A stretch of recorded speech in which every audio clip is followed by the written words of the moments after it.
வாழ்க்கையில் எவ்வளவோ நம்ம அதிசயங்கள் பார்த்துருப்போம். ஸோ இந்த வயசில் இவ்வளோ பெரிய ஒரு இடத்துக்கு போனாலும் அவர் வந்து இன்னுமே எனக்குன்னு ஒரு பேஷன் இருக்குது, அதுக்காக நான் ஓடணும் அப்படிங்கிறதுக்காக அவருனால என்னென்ன விஷயங்கள் வந்து பண்ண முடியுமோ எல்லா விஷயங்களையும் தியாகம் பண்ணி எஃபர்ட் போட்டு முடிஞ்ச வரைக்கும் வந்து அவரோட இலக்கு, அவரோட ஆசை, அதை வந்து நம்ம நிறைவேற்றிக்கணும் அப்படிங்கிறதுக்காக அவர் கஷ்டப்பட்டுட்டு இருக்காரு.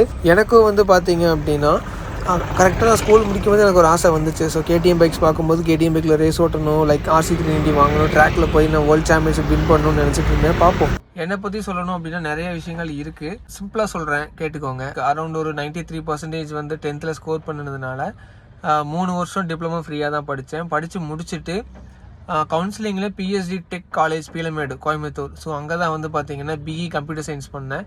காலேஜ் படிச்சுட்டு இருக்கும்போதே ஸ்விக்கி ஜொமேட்டோஸ் ஓட்டிகிட்டு இருந்தேன். அண்ட் தென் வந்து அப்படியே காலேஜ் போயிட்டு பெட்ரோல் பங்கில் ஒர்க் போயிட்டு நியூஸ் பேப்பர் டெலிவரிக்கெல்லாம் போயிட்டு இருந்தேன். லைக் அங்கே ரெண்ட்டு என்னோடய செலவெல்லாம் வந்து பத்தலை. அண்ட் ஆல்சோ காலேஜ் ஃபீஸும் கட்டணும். ஸோ அதனால் வந்து ஸ்விக்கி ஜொமேட்டோலாம் ஓட்டுறதுக்காக தான் வண்டியை நான் வாங்கியிருந்தேன்.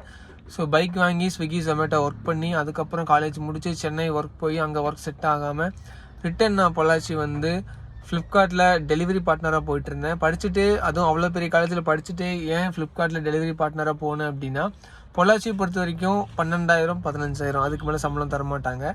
ஸோ வெளியே போய் நம்ம 50,000 சம்பாதிச்சாலும் செலவெல்லாம் போக 10,000 15,000 தான் மிச்சமாகும். ஸோ அந்த 10,000 15,000 நான் லோக்கலில் வேலை செஞ்சு நான் மிச்சம் பண்ணிக்கலான்னு தான் பார்த்தேன். ஸோ அரௌண்ட் ஒரு 15,000 to 20,000 அதுக்குள்ளே வந்து ஒரு 17 18 அந்த மாதிரி மந்த்லி வந்து பார்த்தீங்க அப்படின்னா ஃப்ளிப்கார்ட்டில் டெலிவரி பார்ட்னராக ஒர்க் பண்ணிட்டு இருந்தேன் பொள்ளாச்சியில். ஸோ கார் வாங்கலான்னு பிளான் பண்ணி ஸோ அதுக்கப்புறம் வந்து பார்த்தீங்கன்னா கையில் கடைசியில் ஒரு 100 ரூபா மட்டும் தான் மிச்சம் இருந்துச்சு. எல்லா காசும் போட்டு கார் வாங்குற அன்னைக்கு எல்லா காசுமே வந்து ஃபுல்லாக இன்வெஸ்ட் பண்ணி தான் வாங்கியிருந்தோம். லோனும் போட்டிருந்தோம். லோன் இன்னுமே கட்டிட்டு இருக்கேன். கார் வாங்கணும் அப்படின்னா கார் தரமாட்டேன், லோன் வந்து ப்ராசஸ் பண்ண மாட்டேன்னு சொல்லிட்டாங்க பேங்க்ல.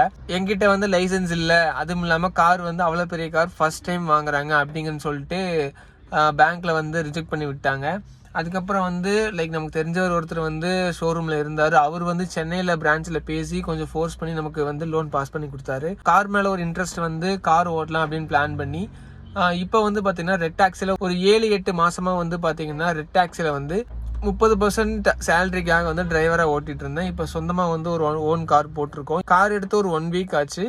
ஸோ முடிஞ்ச வரைக்கும் உங்கள் சப்போர்ட்டை கொடுங்க. ஸோ நம்மளும் பல வருஷமாக வந்து பார்த்தீங்கன்னா ஒரு KTM RC390 வாங்கணும். And then Chettipalayam race track and Chennai Madras sports race ட்ராக்லேயும் வந்து பார்த்தீங்கன்னா சாம்பியன்ஷிப். ஸோ FMSCA லைசன்ஸ் வாங்கணும். அதுக்கு சில செலவுகள் 20,000 to 30,000 செலவாகும். அதுக்கப்புறம் வந்து நம்ம ரேஸ் ஓட்டணும் அப்படின்னா பைக் ரெடி பண்ணணும். அதுக்கப்புறம் சம் லேக்ஸ் ஆஃப் அமௌண்ட் வேணும் பைக் ரெடி பண்ணுறதுக்கு. அண்ட் தென் பைக் ரெடி பண்ணி நம்ம லைசன்ஸ் வாங்கிட்டோம் அப்படின்னாலும் மெயினாக வந்து பார்த்திங்கன்னா ரேஸ் ஓட்டணும் அப்படின்னா லைக் நம்ம நிறையா வந்து இன்வெஸ்ட் பண்ண வேண்டியது இருக்கும். அரௌண்ட் ஒரு 10 lakhs கிட்ட வந்து நம்ம ஒரு ரேஸ் 1 இயர்க்கு ஓட்டி முடிக்கணும் அப்படின்னா வண்டிக்கும் சரி நமக்கும் சரி எல்லாமே இன்வெஸ்ட் பண்ணணும். அண்ட் தென் என்ட்ரி ஃபீஸ் வந்து நம்ம பே பண்ண வேண்டியது இருக்கும். ஸோ அதனால் நிறைய இன்வெஸ்ட்மெண்ட் இருக்குது.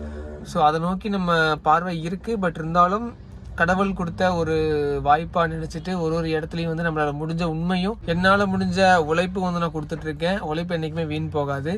ஸோ அதனால் நம்ம யாரும் ஏமாத்தலை, யாருக்கிட்டையும் போய் சொல்லலை. ஓகே, நேர்மையாக இருக்கும். அதனால் கண்டிப்பாக நம்ம நினச்சது இன்றைக்கி இல்லைனாட்டு இன்னொரு நாள் நடக்கும் அப்படிங்கிற ஒரு ஆசையில் எனக்கு அவரை பார்க்கும்போதுலாம் அதான் ஞாபகம் வருது. ஓகே, நமக்கும் காலம் வரும், நமக்கும் ஒரு நாள் வரும் அப்படின்னு நினச்சி தான் ஓடிட்டுருக்கேன். கண்டிப்பாக ஓடுவேன். கண்டிப்பாக ஒரு நாள் நீங்களும் பார்ப்பீங்க. நானும் நம்ம பைக்கோட அங்கே நின்றுட்டுருப்பேன். ரேஸ் ட்ராக்கில் நின்று ஒரு ஃபோட்டோ எடுத்து போடும்போது ஒரு ஒரு எப்படி சொல்கிறதுங்க, பிறவி பலனை அடைஞ்ச போது ஒரு ஃபீலிங் கிடைக்கும் இல்லைங்களா? பார்ப்போம்.